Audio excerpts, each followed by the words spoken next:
Welcome to The Favorites, the podcast, part of the Volume Podcast Network. I am Chad Millman of the Action Network. Today, our annual Division by Division NFL preview episodes march on as we go through every team across the AFC and the NFC on the path to the NFL Week 1. As always, I can't walk on this journey alone. Let me bring in my co-host, my companion, my compadre, my BFF, professional bettor, Simon Hunter. Hello, Simon. Chad, you'll like this. I'm 24 hours away from going to probably my last bachelor party of my lifetime. Two things. One, probably not your last. It is. Two, give me the details. Well, it's probably the last because I probably only have truly 5 to 6 real friends left. You know, when you hit your 30s, you probably didn't go through this because you're from a different era, but I don't know. In your 30s, you drop off just because everyone has kids, wives, and kids. So this is my last true childhood friend I've known since he was born. He's getting married. We're going down to Dewey Beach in Delaware, and you'll like this. His party theme is Fred Durst from Limp Bizkit. So I'll be wearing the jean shorts, the white T-shirt with the backwards red hat, which is just, I don't know if you've seen these ears. They are not meant to be worn underneath a hat. So it's probably the first hat I've worn since Little League Baseball 30 years ago. So yeah, looking forward to Dewey Beach for the weekend with the boys. But he's done well. I just joked, I have 6 people and again, the person part is Chad's probably in that 6 of people I consider good friends. He's got 30 guys coming to these 2 beach houses down at Dewey Beach.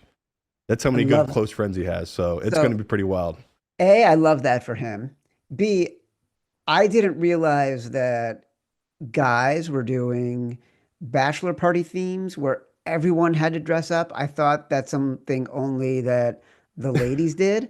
So please send pictures of your Fred Durst inspired Have you ever outfit. heard of World of T-shirts or no? World of T-shirts? No. All right, so he's like this. You're a TikTok guy. I'm not. This is like a TikTok guy. And I did another bachelor party last year, and we all dressed up as this World of T-shirts guy. And basically, his whole thing is telling people he's richer than them and asking them how they got in here. He has this weird voice. So there was 20 of us all dressed as him, and we got thrown out of about 7 different bars. People could not stand us being this World of T-shirts guy. So I'm excited to be Fred Durst of Limp Bizkit for the weekend. It's gonna be a good time. Let me tell you something. Number one, the only person who should dress up at the bachelor party in a costume is the bachelor. For example, on my bachelor party, we were in Vegas and we were all getting ready to go out for dinner. And one of my guys said to me, dude, great, you look great tonight. Fantastic. I'm like, thanks, man. He goes, this is what you're wearing. Have I told you this story? Breaks out the polyester Elvis jumpsuit with the flared bottoms and an Elvis wig and gold glasses. And that is what I wore the entire night out in Vegas. And it was the greatest night of my entire life because everywhere you go, even if you're dressed as Elvis and you're a very bad impersonator, you are treated like the king. No lines, no covers, free everything. Everyone wants to take their picture with you. Everyone is happy to see you. It is freaking glorious. Number one. Number two, one of the guys who organized this, to get him back, we went to New Orleans, got him pretty wasted during the day. At about 6 o'clock, I said to him, guy, we got to get going. And I handed him a King of Mardi Gras outfit. And I had hired a brass band from Tulane University, music students. We went down to Bourbon Street, which was, where our hotel was. And at 6 o'clock on a Saturday night, he had to march down Bourbon Street as the King of Mardi Gras in the King of Mardi Gras outfit with the staff and everything while the band played When the Saints Go Marching In behind him. It's not a group thing. One person needs to get embarrassed at the bachelor party. Now, times have changed, brother. The bachelor. And we're not there to be assholes to him. We're there to support. And I told you it's depressing. This is my last friend that's getting married. Unless my buddies get divorced, this is my last bachelor party. So there's I'm nothing not assholey about it. This guy had so much fun. I had so much fun.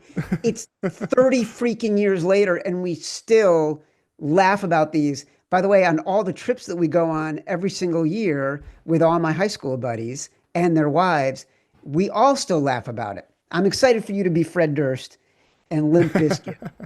I I'll hope none send of you a you get photo. Limp Bizkits this weekend. Right? Yeah. Right? You get that? Yeah. Pretty good, right? I hope it's not your last bachelor party. Maybe Unless you make someone new gets friends. divorced, it is. I'm not making any new friends, brother. I do 100 phone calls. It feels like a day with all these different people. I got no room for new friends. So, Chad, unless you're getting divorced, one of my buddies getting divorced, no more bachelor parties unless it's my own. Well, listen, if you're bored, you can come up and stay with me and Stacy because we're going to be empty nesters soon. Or I heard this weekend people don't like to call it empty nesters; they like to call it free birds. I like that better. I like I that like better. that better. Freebird. All right, let's get to it. I'm glad I want you to have a good time this weekend in Delaware. Listen, we're going to talk about the NFC West today. Seattle Seahawks, Arizona Cardinals, LA Rams, San Francisco 49ers. Listen, I know we've been talking about the Niners and the Rams since the season ended. Niners, one of the first bets I made for futures. I know you did too, but as the offseason has gone on, you've started to like the Rams a little bit more. So we're going to talk about the Rams in a sec. But like I did with Pete Carroll, I want to give you some Kyle Shanahan stats for context. 2018, Kyle Shanahan went 4 and 12. 2019, 13 and 3. 2020, Kyle Shanahan went 6 and 10. 2021, 10 and 7. 2024, Kyle Shanahan went 6 and 11. 2025, who knows? The point is, the 10 and a half is undervaluing by the way, I didn't give you their odds, did I? Division odds plus 150, conference plus 650, Super Bowl 20 to 1. We got them closer to 25. Win total 10 and a half. I think this win total is valuing the Niners below market, definitely below where they had been years prior. Um, Whenever this guy has a down year, it's because of massive amounts of injuries. And he comes back so strong the next year. And years when his team has been healthy, he's never had fewer than 10 wins in a season in his career, right? So, Ayuk, will he be healthy? Purdy, will he be more comfortable with his full complement of players around him? McCaffrey, will he be healthy? Trent Williams, obviously not holding out. Will he be in better conditioning? Like, this is a team, and I'm not even getting to the schedule yet, that after I did my research, I started to get a lot higher on. Talk to me. Yeah, we both made really, really early bets on this team to win the Super Bowl odds. And I told you at that time that I had already bet the Rams before. The Rams were literally the first bet I made as soon as the season ended. I think they were 28 to 1. This 49ers team, it just lines up for what we do here as bettors of football is we look for these last place teams from the year before. And the team that had horrible injuries, bad luck, all that noise, they are that team. They were fourth place in their division. They had a ton of injuries in this division. And you go through and it's like, okay, they get all these guys back and they're getting what me and you agreed to be one of the best defensive coordinators, a solid back to man this defense. They went out and got some big boys for that defensive line. They're much bigger than they were last year on that defensive line. I think that's obviously going to help the secondary and the linebacker position. That's all fun and good. I told you my hesitation with them is how have they drafted these last couple of years, because they've had to have paid their quarterback now. So that means it's no longer the rookie deal bullshit, right? It's no longer they can just go out and get a $25, $30 million free agent and just add it to that defense like they could before, right? They've had to pay Purdy now, so things are going to be a little different. And the only reason I love this team like I do is because of their schedule. Like that really is it. Where as the human element of it, I wanted to be down on this team coming into it because it's like I have too many questions about the way they've drafted lately. But when you go through their schedule and, we don't know what the deal is Ayuk. Ayuk might not be back till mid-October, November. Like no one knows the trajectory of his injury. He's not practicing with them yet, right? He's still rehabbing, trying to get his body right. That's a big deal because it's gone from that Super Bowl run they had. They had Ayuk and Debo playing at really high levels. And Debo's gone, which to me was the right move. They're putting a lot on, Ricky here, and he could take that year two jump as wide receivers do, but that's a big question mark. We don't know how he's going to react to being the main focus in this offense. And I don't really have the questions about Purdy. Like, to me, Purdy showed me a lot last year in his playing style. Did you have him in your top 10 this year? I did. I didn't, just because I obviously have other guys above him, but like, he's right there for me. Like, Purdy, ton of respect. I think he's a ton of talent. Obviously, he's getting McCaffrey back is just the ultimate game changer for this team. Yep. Like, that to me is everything. So that's the hesitation, the fear with me with this team. It's like, that's the only thing I'm having pause on. Divisional odds, chat, plus 150. That to me is right. They should be the favorite in this division. They're the best team in this division when it's all said and done. They have arguably the most talent in this division. But again, it's all about how they've drafted these last couple years, how it's going to be put together. So not going to bet them divisional odds, not going to bet them conference, not betting them Super Bowl, because like we just said, we've already bet it. It's moved too much for me to bet it again. The value's just not there. Win total, though, I like that. 10.5.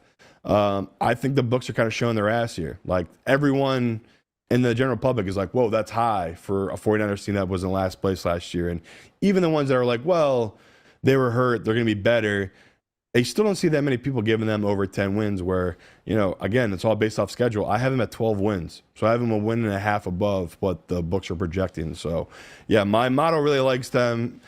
I got to go with it because I look at this record and I think to myself, okay, let's go by game and try to find these wins for them. And you can find them. I know that's stupid because we don't really know what these teams are going to be like. But when you do break it down game by game and look at these different teams they match up with, it just all breaks right from their away games, their home games, their schedule-wise, like on their short weeks, long weeks, the rested weeks. It's just a really favorable season for this 49ers. And you already talked about it too, the seesawing of Shanahan coach teams. Their down years, high ceiling years, really low years. It's just, he really does well based off of the year before. If they got the fourth place schedule, they really bounce back the following season. So even if they have a dip in talent from that Super Bowl team, I still see them being an 11-win team, 12-win team. So, yeah, give me that over 10.5 win total, Chad. Easiest schedule in two different categories. Easiest schedule according to 2024 win percentages aggregate of the teams they are playing. Easiest schedule of according to 2025 Vegas win totals. Open the season with Seattle on the road. Then they get the Saints on the road. Then they get the Cardinals at home. Then they get the Jags at home. Also, this year, they get Giants, Browns, Panthers, Titans, Colts. They are getting the last place schedule. And that just has a recipe for a huge amount of wins. I really wanted to walk back from this team, but the addition of Saleh to me elevates their defense even where they might have some holes. And we don't know if they have holes. Like, to your point, they spent a lot of draft capital on the defense, and we don't know yet if that's going to play out. It kind of has to, given the way that they've had to pay players for this team to be successful. But I would feel better, and I do feel better, betting on the Niners with Robert Saleh back as the defensive coordinator. Don't forget, that Jets defense was really good when he was the coach there, and it fell off a cliff when he left. So clearly this is something that he is incredibly good at. We've talked about over the course of the offseason, like the most important additions. To me, Robert Saleh was one of the most important additions to any team during the offseason. So I like it. it. And you just talked about their best regular season record. If you want to go out there and find it, there's a couple 11-1s, 12-1s on 49ers to be the best regular season record. So to me, that's good value on a team that, like the Bills right now are favored at plus 350. We talked about the Bills have a very easy schedule. That makes sense. Same could be said with this 49ers team. Why are they not plus 400, plus 500, right? Because, once again, public perception, they're just not buying it like professional bettors are. So, yeah, that's a nice little value bet, 12-1, 11-1, best record, 49ers. By the way, we talked about betting the Niners at 25 to 1. I also bet the Bills Niners matchup in the Super Bowl at 45 to 1. I like that. I had completely forgotten about it. Uh, this morning I was checking my accounts to see what bets I had made in the offseason because I had forgotten like what number did I get Yeah. the Niners at, what number did I get the Packers at? I think I got what number did I get the Rams at? And I saw this, and then I saw three other bets, which I had forgotten making. One was Cowboys plus 240 in week one. Cowboys plus 7 in week one. And I pulled the trigger. I don't know if you remember this. We were talking about the Bills and the Panthers, like in the middle of the offseason. And I bet the Panthers plus 7 against the Bills, like in week 8. I think the thinking was we're going to believe the Panthers are going to be much better, and that number is going to come down. That is crazy. So I went for it. All right, Rams, the other contender, plus 175 in the division, 10 to 1 in the conference, 22 to 1 to win the Super Bowl. Win total 9.5. Uh, I feel like I see it less with the Rams than you do. I do have some numbers to sort of support ascendancy, but you love the Rams. I think I like the Rams. Yeah, it's pretty simple. It's my job is trying to find people Super Bowl winners, and when I go through all the teams in NFC, obviously Eagles are the number one. Number two, it just all lines up for this Rams team. Like, because it's a team that does not matter if they are home or away. Like, they could be the seventh seed. To me, it would not matter for them. Like, they're just that talented across the board. And the biggest question with them will always be, have they drafted to fill that defense out? Because that's going to be their weakness. It's not going to be the offense, right? That's Sean McVay's bread and butter is going to be that offense. And even in games they struggle, they eventually find a way to attack different defenses. And, the reason I don't love them for this division, like I just, the numbers move so much, and I'm obviously Super Bowl odds, it's 20, like you said, 22 to 1. A lot of books in that 20 to 1. I know that's to the Rad in the Action app. I gave them that at 28 to 1. And that was obviously before they made the move to get Devontae Adams. And they've had other stuff that the professionals now have come in and moved this number down. But what I do not get is a 9.5. Like that 9.5 win total. Is that just because Stafford's old and has a bad back and seems like he gets hurt every season? And, last year was playing through injuries and kind of fell off a little bit towards the end of the season. That's all fair. But you also go back to last season, and that's when they hit their stride in the season. I mean, they really were bad to start the season. I think they were 3-6 once again to start a year, and maybe they ended the season 8-2. That's just what they've done now the last two seasons. Like they've started out slow and ended the season really well. They won the division last year. I don't think they get away with that this year with the 49ers. I think the 49ers will be so good throughout the season that they're not going to be able to steal the division like they did last year into the season, right? Because that division was right there for the Seahawks and Arizona as well. And both of them just fell apart towards the end of the season where the Rams did not. So, looking at this team and the way they play with Stafford, the Devontae Adams piece to this, to me, is just such a major, not talked about addition to a team that, Puka, if he's healthy, to me, he's a top 5, top 6 wide receiver in this league. Like his range, being able to catch the ball, his athleticism, his blocking as well. Just one of the best blockers, which makes one of their run games so dominant. Last year, their run game was not that good. Like people forget that, Williams was a little banged up as well. They went out and drafted a running back this upcoming season just because of that. They were like, okay, we're not messing around with this again. We need to make sure our run game is on point. And that's a big deal when you have someone like Stafford. But when you add in Devontae Adams as well, he has Puka and Devontae Adams. And then even if you want to say Devontae is over the hill, which we could all agree on, he's still one of the best route running receivers, and especially in their red zone, which is where they struggled last year, was scoring in their red zone, this Rams team. So that's why I give them such a major bump here. Once again, I'm not going to bet them divisional odds. I was hoping this would be a little better. I can be patient here. Even though their start of the season isn't, brutal, right? They have Not. Yeah, and they go Houston, Tennessee, Eagles, Colts, 49ers, Ravens, Jacksonville, then they have a bye week. So this is another team that I might just wait to the bye week to take a divisional odds bet on them, see if they start, 3-4, get way better odds, especially if the 49ers have a hot start. That to me is where the value would be betting the divisionally. But win total, you can bet that now if you want. 9.5, I easily see this team getting to 10 wins. My model is a little hesitant about it. They only had him at 10.5, which I was shocked by. But that could just be because they are playing a first place schedule, right? They won their division.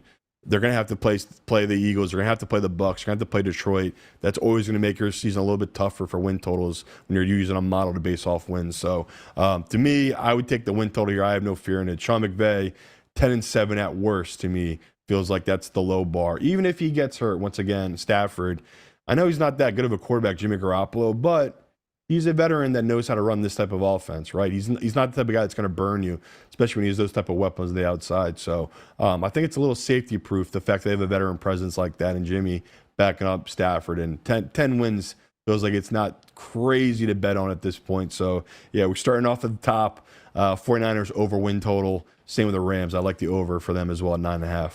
By the way, I take issue with one thing you said. You said the early part of their schedule isn't brutal, and then I immediately agreed. And I'm wrong, and I made a note of this. Oh, I meant to say is brutal. Is Oh, brutal. That's why I I said I wouldn't agree. bet It their is division brutal. odds till the bye I week. thought you said it isn't brutal. I might have said is, and I meant to say is. My bad. Because 4 of their first 6 games, Texans, Eagles in Philly, Niners, Ravens in Baltimore. Yeah. So like I said, I wouldn't bet that until the divisional odds till after that bye week. I think you'll get better odds. So you said the magic word here, which is their defense, which is full of young, great players, um, going to continue to be on the upswing. Before their week Yeah. 6 bye last year, they had the worst pass defense in the NFL. They allowed the highest EPA, expected points added, and the most yards per attempt. Post bye, Jared Verse moves into the lineup full time as a starter. They ranked eighth best in EPA, uh, ninth best in YPA, and posted the league's highest disruption rate. Nice job, the Throw the Damn Ball Substack, which is fantastic. I highly recommend people check it out. But can that improvement continue? Can they continue to be as aggressive? Can they continue to be as physical and dynamic? Great defensive line, right? Kobe Turner, Brandon Fisk, Jared Verse, like I mentioned, like that is a really good defensive line. Will they continue to develop and excel? That's the question. And is Stafford going to be upright? Yeah, that's the fear. Is like Stafford's already coming to camp. He's already got back spasms and back issues. Like he's already resting, missing practice to start the year, which again, not a big deal because he's a veteran. But it's like, okay, this is what we're dealing with. We're betting a guy like Stafford who, his body got beat up in Detroit all those years. It was going to catch up to him at some point. So, last year played through a bunch of injuries. You saw that kind of happen with him, and I think his best game is against the Bills. And then after that game, he just was not right for about 4 or 5 weeks. And they really relied on what Chad just talked about, which was that defense. So, yeah, if that defense shows up for them, this could be a really dominant team. If they regress, man, they could finish easily third or fourth in this division. Like, this is going to be a tough division. In my TikTok feed, I love TikTok. I know you're against it, but I recently got a old school NFL films, Steve Sable introducing 4 uninterrupted minutes of audio and video at the end of a game and Matthew Stafford's rookie season, where he gets leveled with like 10 seconds left and he's in agony. He's writhing on the field. His arm is dangling because his shoulder is separated. He's got to go to the sideline. He can't even handle it if someone touches his shoulder pad. They have a chance to win the game, but he had to leave the field and clearly cannot come back on the field. And the opposing team calls a timeout.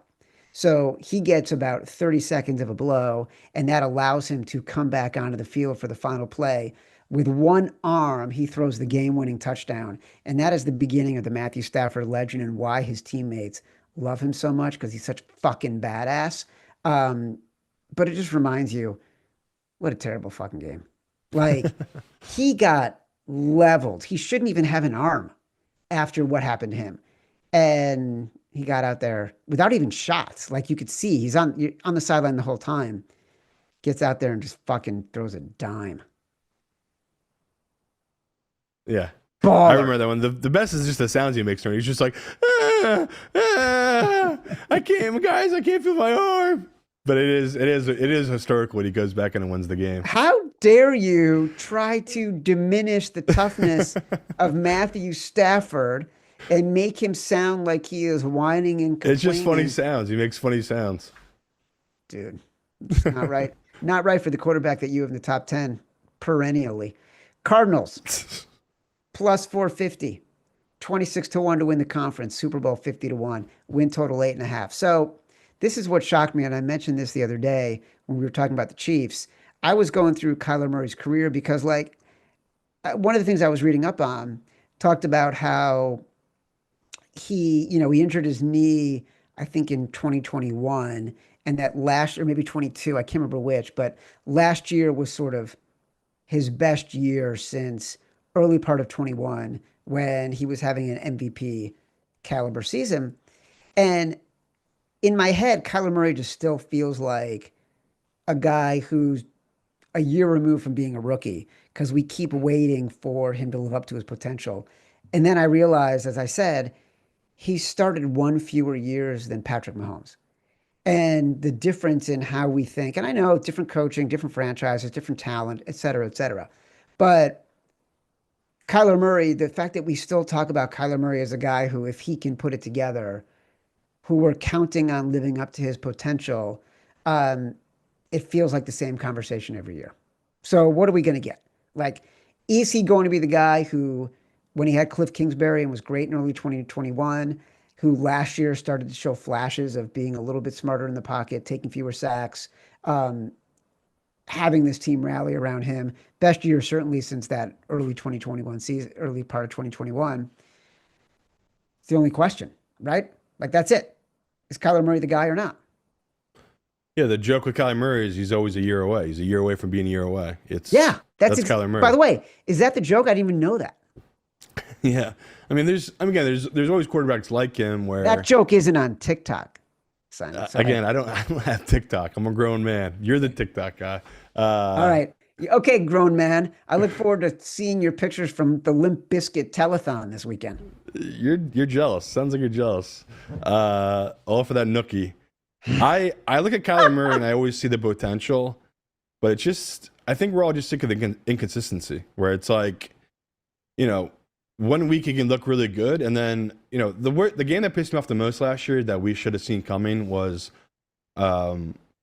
Washington Commanders. I don't know if it was in Arizona, but it might have been in Arizona. They went down there and beat the shit out of this Arizona team, like literally embarrassed them. And I should have known that was like, okay, this is who Kyler Murray is. He's just an inconsistent guy that when he plays against a good quarterback or faces a good team, he'll never live up to it. He can beat up bad teams or he can steal a game every now and then, but when he has a good team with momentum against him, he'll never beat that type of team. And, last year just felt like it was all lined up for them to steal this division. Like, there were so many ways they could have stole this division. They had an easy schedule. He didn't trust Marvin Harris Jr., which, I get.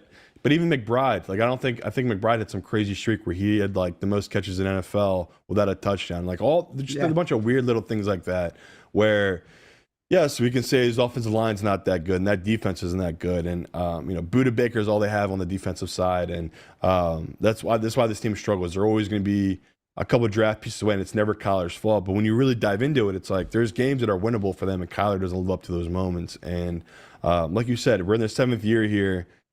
We know he has the talent. He has all the talent around him. Like, could he shock the world and steal this division plus 450? Yeah, if you want to go out there and bet that, go for it. But to me, my model actually is I'm only at 8 wins. I don't even have them at 8 wins. When I really run through it, I'm like, I can't see them even getting to 8 wins, just how hard this division is. And their out of conference games are. So, 8.5, if you want to bet that over, go for it. I'm on the under. Not one of my best bets. Like, it's just half a game to the under I have. But I can't get there with this team. But I'm excited to see what the future is because you have Marvin, you have, McBride, one of the better tight ends. James Conner might be a little bit on the way out, right? His best days might be behind him, but he's still a talented running back. Like, they have all these weapons offensively. Can Kyler be a leader? Can he be what you just talked about? Can he be at that MVP level that we know he has athleticism, but can he be consistent? Because, he is one of those guys for my money where it's like, again, I want people to have their own lives outside of football, but it's like, does he care more about being a streamer? Does he care more about playing video games or live streaming his life on YouTube and his daily life week to week? Because for me, the best quarterbacks in football, they have no lives. All they care about is football. Like Mahomes, I watch just like you. I watch his QB life. He lives a pretty boring life. Like he just practice, work, home.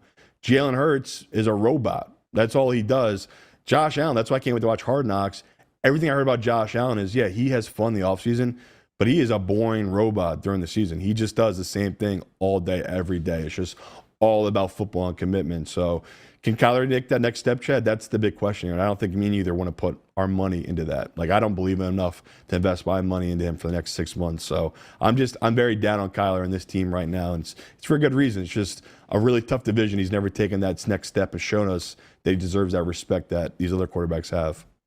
Yeah, I don't even know why you would say to people, if you want to bet the over 8.5, like there's nothing about this team, especially in this division, that makes me feel like, oh yeah, I'd want to invest in this team's overall success. They have never proven it.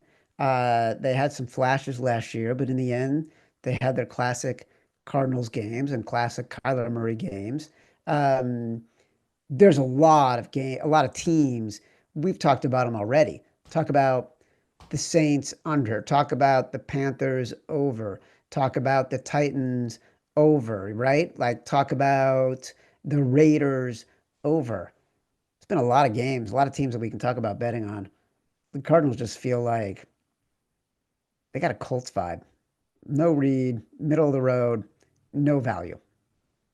No, and again, it's why would we be excited about this team? It's hard to get excited about them when Kyler's just disappointed people. Like you said, it's crazy to think how long he's been in the league now, and this is his 7th season. He's done nothing. Like no memorable. Sure, that crazy play on that 2-point conversion, or maybe it was a touchdown where he ran around for 30 seconds. Yes, that was memorable. Him having that Hail Mary pass, yeah, that was memorable. But no play success. He's done nothing to change that organization around. Like Kurt Warner or Carson Palmer did more on their stops in Arizona than he has, and he's got way more athletic talent than those guys. So it's just very disappointing what Kyler Murray's career has been so far. All right, well, it's not clear. I think we're down on the Cardinals. The only team I might be more down on, the Seattle Seahawks. Plus 650. Conference is 35-1, Super Bowl 60-1, win total 8.5, and that just feels high to me. I feel like Mike McDonald is getting the benefit of the doubt, and I feel like there's some public perception benefit for Sam Darnold. I'm not buying it. I'm just telling you right now. Like, there is such a massive difference between Sam Darnold playing behind a Vikings offensive line and having Kevin O'Connell whisper in his ear and a offensive system in Seattle that doesn't have Kevin O'Connell and also has what may be the worst offensive line in football. Like that's not even really debatable. They didn't get better during the offseason, and they've invested this money and handed the ball to a quarterback who, remember, his downfall began with the Jets when he was getting pressure and said he was seeing ghosts. Last year, he was good because he wasn't getting pressure.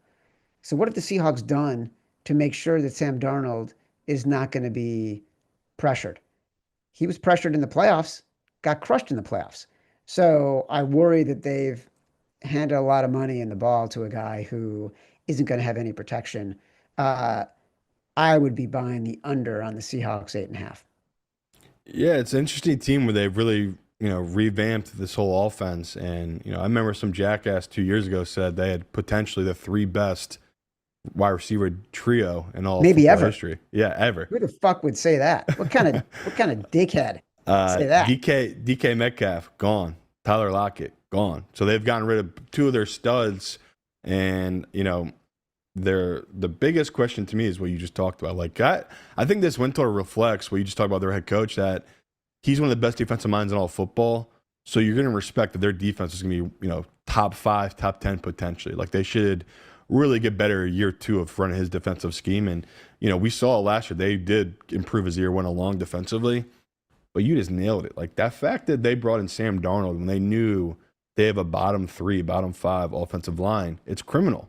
It's his kryptonite. Like, we saw when that offensive line got banged up on the Vikings, he struggled against Detroit. He struggled against the Rams, and that's what it was. It was the pressure in his face, get him off his spot. And, the thing that impressed me the most, we talked about last year with Sam Darnold, was how clutch he was in the fourth quarter last year. In these one-score games when everyone was getting tight, he kept winning for the Vikings, which was the biggest shocking part of that season last year for the Vikings. But, like you said, he had one of the best offensive minds in his ear at the time. And he doesn't have that same benefit. Like, Kevin O'Connell, not saying he makes these quarterbacks, but he obviously is a lifeline to them. He helps them improve greatly. He's leaving that. So the one best season we've ever seen from Sam under the tutelage of a great offensive mind, that's gone. Under a good, great weapons, I should say, and Jefferson and Addison at the wide receiver position, that's gone. And you've taken away his offensive line. How can you be positive about this team? Like, again, Colin Cowherd, we know his love affair with Sam Darnold. I get why he would love the Seahawks. Anyone else outside that fandom, there's nothing there to grab onto that's like, okay, I am really excited and I really believe in this team, where they've gotten rid of some of their best weapons on offense, and that offensive line has not improved. They did not address the biggest weakness of this team. So, to me, we always talk about coaching. Maybe there's going to be some improvement. Maybe I'm being too down on them, and then maybe I need to dive more into them this preseason and watch more tape on their offensive line and really break down, see if they've improved any way. But what I've seen in just 2 weeks or a week and a half is it feels like same old, but it's hard to know because their defense is just that much better than their offense, where the defense feels like every day are winning the day by the beat writers. So they're just another team like the Cardinals I'm just down on because I'm so high on the Rams and the 49ers. How do we not take this win total under? Another team, though, that, just like Cardinals, I had my model item at 8. It's doing the same thing here with the Seahawks. Has them right at 8. I think as a human, as I dive into it more, I don't think the computer realizes how big of a downgrade it is going from that Vikings team to the Seattle team for Sam Darnold. So I would put them at 7.5, 7 wins. So I like that under at 8.5. I'm just looking at their schedule right now. They open with the Niners at home, then they go to the Steelers. They do get the Saints at home after that, and then they get the Cardinals on the road. They got the Bucks, they got the Texans, they got the Commanders, they got the Rams, they got the Vikings. Like, it's not a terrible schedule, but it's not the easiest schedule. No, it's not the 49ers schedule. That's their issue. It's not the 49ers schedule. Yeah, and the 49ers have more talent. So that's what – it's just tough with Seattle, where, like, I see the future. I see what they're building there defensively, but offensively it feels like we're at least two years away. Like, they have to address the offensive line. Like, Darnold, we know he has the talent. We know he can be clutch, but we know his weakness. It's the offensive line. So it feels like this is the type of team that they'll struggle this year, and then we'll hear it the whole offseason. We know what Seattle needs to do. Seattle needs to address the offensive line, and that's hopefully what they'll do next year, because they kind of wasted this year not attacking the offensive line. Again, it's hard to do, but there were pieces out there, right? There were guys available from different teams, all offensive line-wise, that they didn't go out and attack this position. So, yeah, it's going to be tough. Seattle, they're just, I don't know. I would hate to be a fan of their team right now, because it feels like they're just like one of these mid-level teams that you don't really believe they'll ever win a Super Bowl, but they'll never be bad enough to get the 1 or 2 top picks. So it's tough right now for Seattle, where Sam Darnold might be your answer for the next 2-3 years, whether you like it or not. All right, so let's run through this. My favorite bets in the division: Niners Super Bowl odds, 20-1. Not my favorite number. We got it at a better number. Niners over 10.5. Seahawks under 8.5. What are yours? Yeah, I'll definitely put win total for 49ers as my number one bet for this division. 10 and a half, love that over. And then right behind it, love the Rams, obviously, over 9.5. Yeah, if you're gonna make me take one of these unders, which one I like more, I'll join you on the Seattle one. I think they have a much lower floor than this Cardinals team. It could go really bad for this Seattle team pretty quick if they just have no offensive output. So yeah, I'll join you on that under 8.5 on that Seattle team. All right. We have gone through this week the AFC and NFC West. We will return with our next episode Tuesday on the Action Network YouTube page, where we will cover our next NFL division preview. Download us from Spotify, Apple Pods, wherever you get your pods. Rate, review, subscribe, leave us 5 stars, say whatever you want. Feedback is a gift. Until next time, love you.